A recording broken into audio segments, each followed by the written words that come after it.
nossa saudação aos amados irmãos com a gloriosa paz do nosso Senhor e Salvador Jesus Cristo.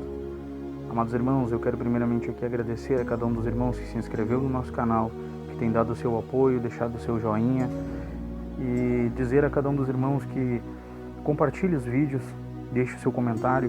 E nos comentários, irmãos, eu quero aqui abrir um espaço para dizer que vocês podem colocar aqui algumas dúvidas, né? Se vocês têm algum desejo de aprender acerca de algum tema da Palavra de Deus ou querem se esclarecer acerca de alguma dúvida que vocês têm, por favor, coloque, né? Você talvez tenha alguma dúvida específica que não é tratada às vezes nos cultos na igreja, por favor, deixa aí no seu comentário, nós vamos estar analisando e com certeza a gente vai querer estar atendendo a cada um dos comentários e gravando alguns vídeos acerca desses temas. Nosso desejo aqui, irmãos, não é ser monetizado ou ganhar dinheiro com vídeos no YouTube. Nosso desejo aqui é levar a palavra de Deus, pois isso é um desejo que arde no meu coração, de levar a palavra de Deus aonde a gente não pode chegar. Então, você que recebe os nossos vídeos, por favor, compartilhe com seus amigos, deixe o seu joinha, para que a gente possa alcançar mais pessoas, né? E que esses vídeos eles possam servir de bênção e edificação espiritual de cada um dos irmãos. Esse é o primeiro vídeo para o nosso canal, exclusivo para o nosso canal, porque os 3 primeiros vídeos que foram postados, eles foram direcionados à minha congregação, onde eu congrego, né? E aonde eu sou diácono, onde eu sirvo a Deus ali. Então nós gravamos esses vídeos para que os irmãos no período da quarentena tivessem acesso à palavra de Deus e pudessem então estar sendo edificados. E agora esse é o primeiro vídeo exclusivo para o nosso canal, é com grande alegria que nós estamos gravando ele e já quero entrar num tema meio polêmico. Eu quero entrar já com o primeiro vídeo num tema que eu acho que é um dos principais da fé cristã, que é necessário todos serem esclarecidos acerca desse tema. Então eu peço que você abra a sua Bíblia no Evangelho de São João, capítulo de número 3. Nós vamos ler a passagem onde Jesus tem um encontro com Nicodemos. E ali diz o seguinte: E havia entre os fariseus um homem chamado Nicodemos, príncipe dos judeus. Este foi ter de noite com Jesus e disse-lhe: Rabi, bem sabemos que és mestre vindo de Deus, porque ninguém pode fazer esses sinais que tu fazes, se Deus não for com ele. Jesus respondeu e disse-lhe: Na verdade te digo, que aquele que não nascer de novo não pode ver o reino de Deus. Amados irmãos, nós lemos uma passagem da palavra de Deus, a qual Jesus Cristo tem um encontro com Nicodemos, que era príncipe entre os judeus, ou seja, ele fazia parte do Sinédrio, homens instruídos acerca da lei de Deus, homens que tinham profundo conhecimento acerca da lei de Moisés. Eram homens a qual eles eram aptos a julgar as causas do povo. Então ele, crendo na mensagem de Jesus Cristo, mas com vergonha por causa da sua alta posição, ele foi à noite ter com Jesus escondido. E ele agora, ele tendo um diálogo com o Senhor, ele começa a questionar acerca das coisas do reino de Deus. E nós vamos ver, amados irmãos, que Jesus agora, ele faz aqui um comentário que deixa Nicodemos preocupado, sem entender o mistério do que Jesus estava falando. Jesus fala que para entrar no reino de Deus é necessário nascer de novo. Então Nicodemos, sendo mestre, faz um questionamento: mas como, Senhor, eu sendo velho, posso eu entrar novamente no ventre da minha mãe? E Jesus então faz uma censura, dizendo a ele: mas olha, tu sendo mestre em Israel, tu sendo um dos príncipes, tu sendo um homem do Sinédrio, não sabe responder uma situação dessa, não sabe responder um questionamento desse? Então Jesus ele esclarece que é necessário nascer de novo, da água e do Espírito. Irmãos, eu quero dizer para você o seguinte: esse é um dos principais temas que eu acredito que é uma das espinhas dorsais da fé cristã, que é o nascer de novo, ou seja, a regeneração. Eu sei que muitas pessoas dentro da igreja hoje, que são batizados, que participam da Santa Ceia, que carregam uma Bíblia debaixo do braço, que mudaram a sua aparência e que fazem parte do corpo de Cristo, mas eles não são salvos. Como assim, irmão? Deixa eu explicar para você o que não é regeneração. Nascer de novo não é a pessoa se batizar. Regeneração não é a pessoa aderir a uma religião evangélica. Nascer de novo não é você fazer parte de um clube social que se denomina evangélico. Ser cristão é ser regenerado, é nascer de novo. Ou seja, deixa eu explicar melhor de uma outra forma para ver se nós conseguimos chegar ao entendimento. Regeneração, amados irmãos, é um ato que, segundo o apóstolo São João, não vem da vontade humana, não é da vontade do varão, não é da vontade da carne. Ele vem de Deus. É um ato sobrenatural que acontece na vida daquele que aceita Jesus como seu único e suficiente Salvador, que é confrontado pela palavra de Deus e ao mesmo tempo ele é convencido pelo Espírito Santo de que é um pecador, e ele, diante agora do Senhor, ele se prostra pedindo perdão pelos seus pecados, reconhecendo a sua miséria e pedindo então que o Senhor tenha misericórdia e perdoe seus pecados, e recebendo Jesus Cristo como aquele que morreu em seu lugar, como aquele que pagou o preço em seu lugar. E então agora ele recebe o perdão dos pecados, mas é necessário ele passar pelo processo da regeneração, ou seja, nascer de novo. Eu sou natural de uma cidadezinha chamada Chapada, que é uma cidadezinha do interior próxima a Carazinho, e talvez alguns nem saibam onde é que fica. Então eu sou chapadense porque nasci na cidade de Chapada. O Vitor nasceu em Estância Velha, o Vitor nasceu em Novo Hamburgo, o Lucas nasceu em Estância Velha. Eles são naturais, cada um de uma cidade. Agora, como posso eu ser cidadão do céu se eu não nasci no céu? Isso se dá, amados irmãos, por um processo sobrenatural chamado regeneração. A regeneração, irmãos, ela ocorre no interior do homem, dando a ele agora uma nova natureza, transformando ele numa nova criatura. Ou seja, aquele que rouba não rouba mais, aquele que mentia não mente mais, aquele que cometia algum ato condenado pela palavra de Deus agora não tem mais prazer nesse ato que cometia e abandona esse pecado. A regeneração, amados irmãos, não é aquela pessoa que está na igreja e é iracundo, é perverso, é fofoqueiro, é mentiroso, e ele diz: eu sou assim, eu vou morrer assim, eu não vou mudar. Isso é uma pessoa que não nasceu de novo, ela só aceitou uma religião. Porque religião, amados irmãos, é uma invenção humana. Os homens criaram a religião para tentar se aproximar de Deus. Então, eles criam religiões de diversas formas. Dizem que é possível chegar a Deus através de bons feitos, enfim. Existem várias doutrinas que eles inventam, dizendo que é possível sim chegar a Deus. Muitos acreditam que fazendo prática de boas obras, praticando boas obras, purifica-se a ponto de você chegar a um momento que você vai ser santo e então você vai poder herdar o reino de Deus. Isso não é verdade. A palavra de Deus não nos diz assim. A palavra de Deus é a única verdade. Jesus Cristo ele vai dizer o seguinte: eu sou o caminho, a verdade e a vida, e ninguém vai ao Pai a não ser por mim.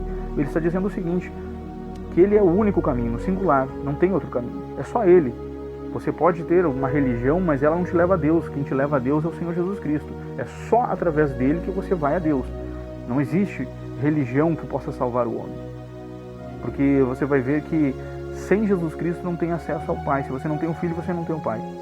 Então, Jesus ele deixa no singular: eu sou o caminho, eu sou a verdade, excluindo as outras verdades, deixando claro que ele é a única verdade. Não existe uma outra verdade que não seja do Evangelho, da Palavra de Deus. Você vai ver que muitos homens pegam a Bíblia para basear uma fé mentirosa, uma fé herege. Por quê? Porque o apóstolo São Paulo ele vai dizer o seguinte: mesmo que venha um anjo de luz pregar um outro evangelho que não é esse que eu vos tenho pregado, considere o anátema. Anátema quer dizer amaldiçoado ou maldito, enfim.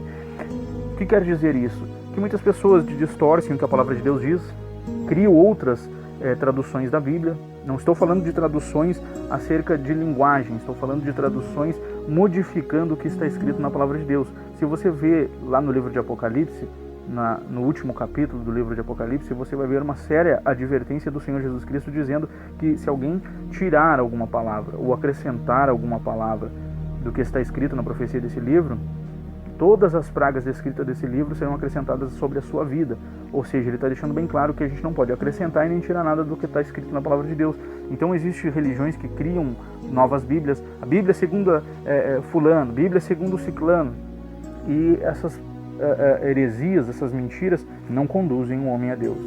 Eu quero dizer bem claro para você que necessário é você aceitar Cristo Jesus como teu único e suficiente Salvador, porque Ele é o caminho, Ele é a verdade, o que está escrito na palavra dele é a verdade, e Ele é a vida. Então não tem vida fora dele.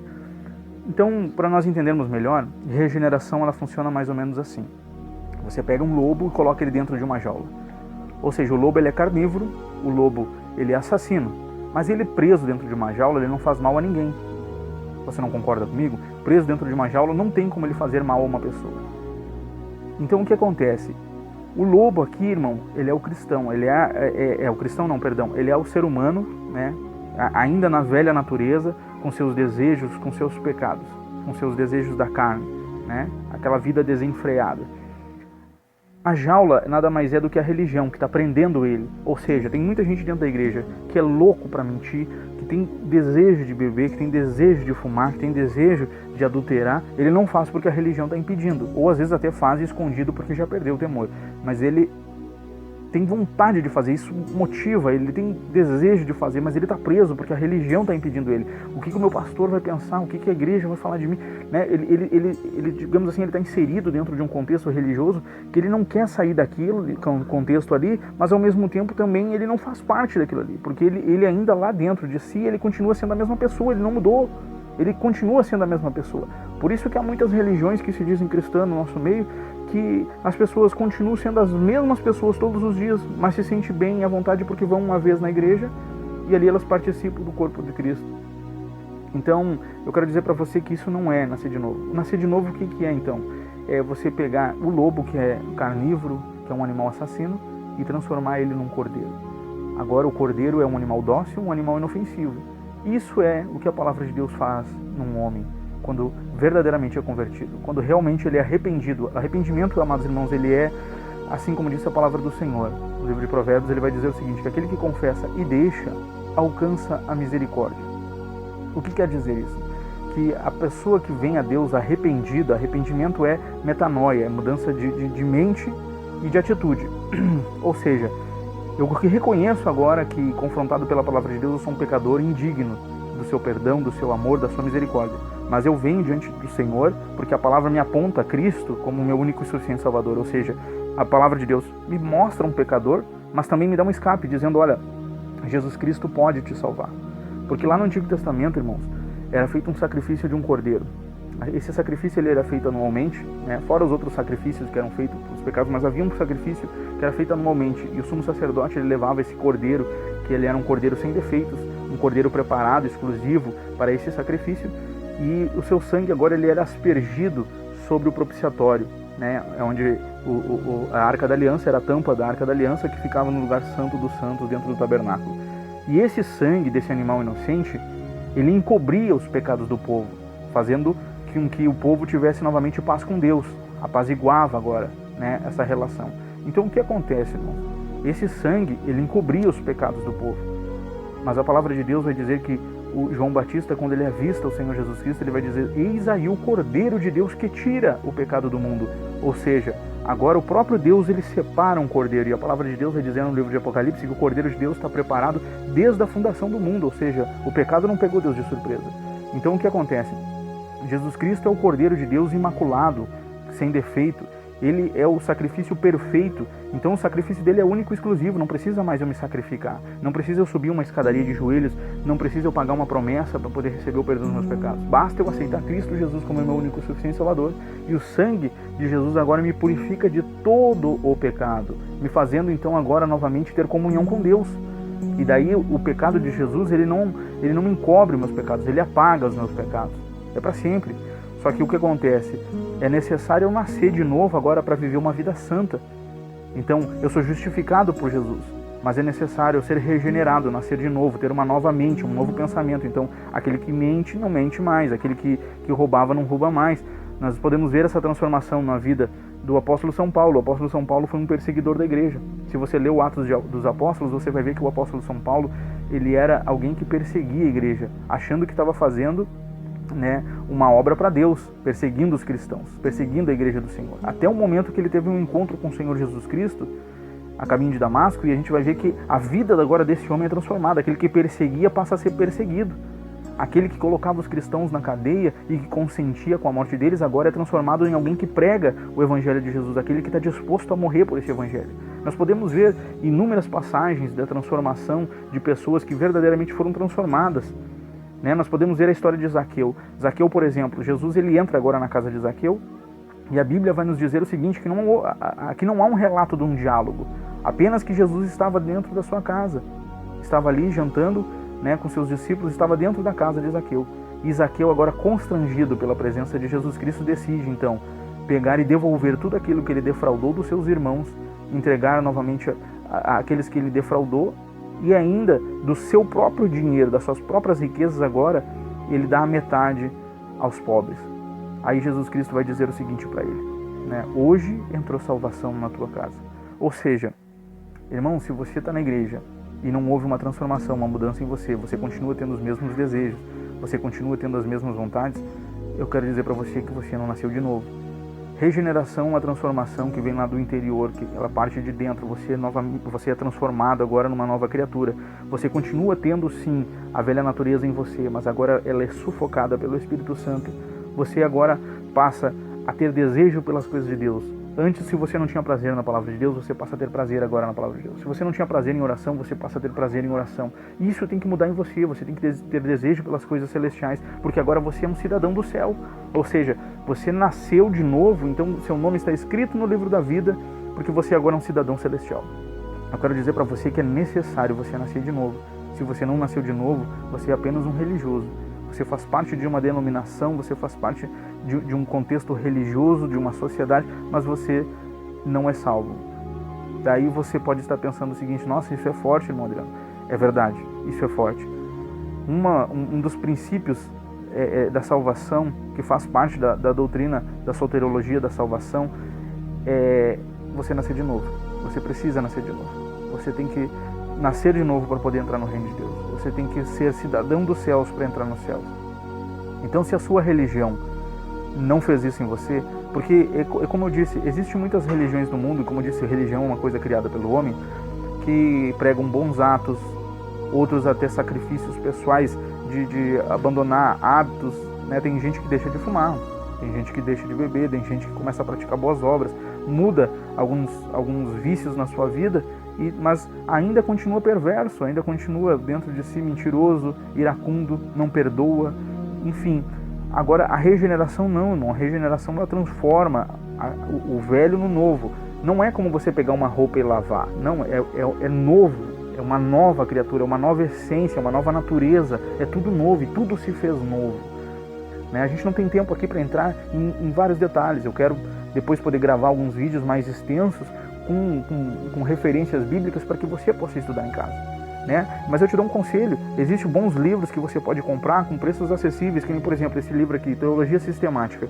É um livro no qual você vai ter, né, em suas mãos doutrinas essenciais, né? Você vai ter aqui um livro de teologia, vai definir para você acerca do que é a teologia, né, a cristologia, as doutrinas da salvação, pneumologia, a doutrina do Espírito Santo, enfim, né? Você vai ter aqui um bom livro e aonde tem, né, um estudo acerca da regeneração, e você vai entender claramente que é necessário nascer de novo, do contrário você não pode ver o reino de Deus. Amém, meus irmãos? Que Deus abençoe a cada um dos irmãos, e peço aos irmãos que, se os irmãos tiverem dúvidas, deixa nos comentários, deixa o seu like, compartilha, e acima de tudo, irmãos, que vocês possam ter íntima comunhão com Deus, possam buscar a Deus. Se você não é regenerado, então, a partir deste momento, passe a buscar a Deus e pedir a Deus perdão pelos seus pecados, para que Deus possa, então, perdoar os seus pecados e te dar uma nova natureza, e você ser participante agora das promessas celestiais. E, como disse, eu quero entrar nesses temas, né? Nós vamos fazer outros vídeos acerca de regeneração, e eu quero aqui trazer alguns pontos e versículos para dar base ao que eu estou dizendo, para sustentar o que eu estou pregando, o que eu estou ensinando. Eu não quero aqui apenas apresentar uma doutrina para você e você não ter amparo bíblico para dizer se isso é verdade ou não. Eu quero apresentar uma doutrina bíblica verdadeira e com versículos para embasar o que eu estou dizendo. Amém? Eu quero orar por você. Deus amado, eu neste momento, Pai, eu peço, Senhor, abençoa cada um dos irmãos que estão ouvindo essa mensagem. Que ela possa servir de edificação espiritual, crescimento espiritual, para o amadurecimento, para o fortalecimento da sua fé. Que eles possam, meu Deus, chegar ao entendimento da verdade, e que todo pensamento, Senhor, ele seja levado a cativa obediência a Cristo Jesus. Abençoa, Senhor, a cada um dos teus filhos, aqueles que estão me ouvindo, aqueles amigos, aqueles chegados, Senhor, eu te peço que a tua bênção seja sobre cada um deles, no nome de Jesus. Amém. Deus abençoe os irmãos e tenham uma semana abençoada no nome de Jesus. Digno de glória.